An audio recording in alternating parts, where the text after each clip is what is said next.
Hello, I'm Max Muller, and I'm going to share some important information on how employers can materially reduce or eliminate their liability to OSHA and to third-party visitors by establishing a formal inspection regimen. Do you want workers or visitors to your facilities to get hurt? Of course not. So do something to prevent it. Actively walk around and inspect your facilities, and if you find a dangerous condition, fix it. Block it, vent it, smooth it, or remove it. All right, reality check. So are you really going to do what I just suggested? Probably not. I haven't really convinced you of the need to do anything. Let me see if I can. I used to be part owner and managing director of a fitness center.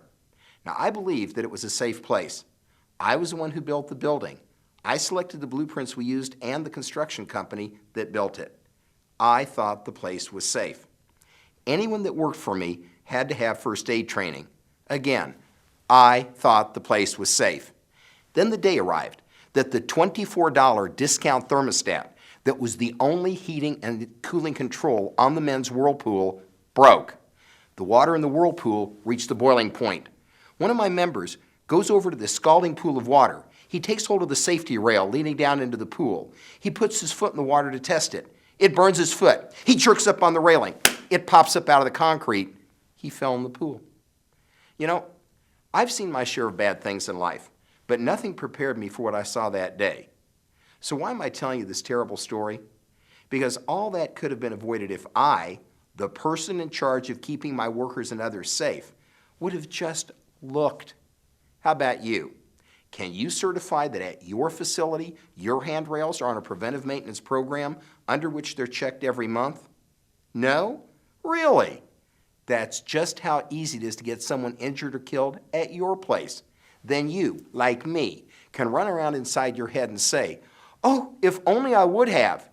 Too late. A river of tears and 1,000 "I'm sorries" doesn't help anyone. It really doesn't. It's not going to change anything. So avoid it. Inspect your facility, and if you find something wrong, fix it, smooth it, remove it, or whatever. And if you can't fix it, give warning of the dangerous condition through signage.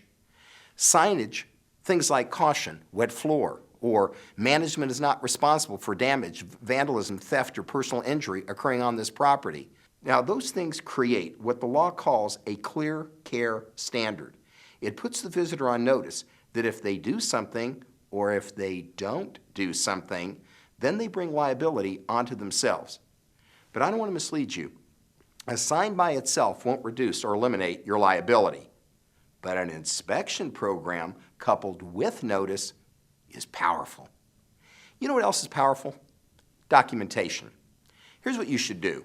First, you should separate your properties into discrete areas and set up formal inspection frequencies for those areas. Second, you should create and faithfully use inspection documentation such as checklists, charts, and signed acknowledgments. Third, upon discovering a dangerous condition, you should engineer it out, mitigate it, and give notice of it. I'll end by telling you a little legal secret about liability for people getting hurt on your property.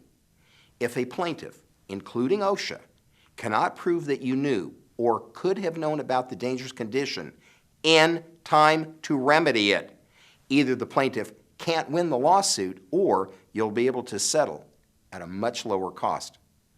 So start your inspection program today.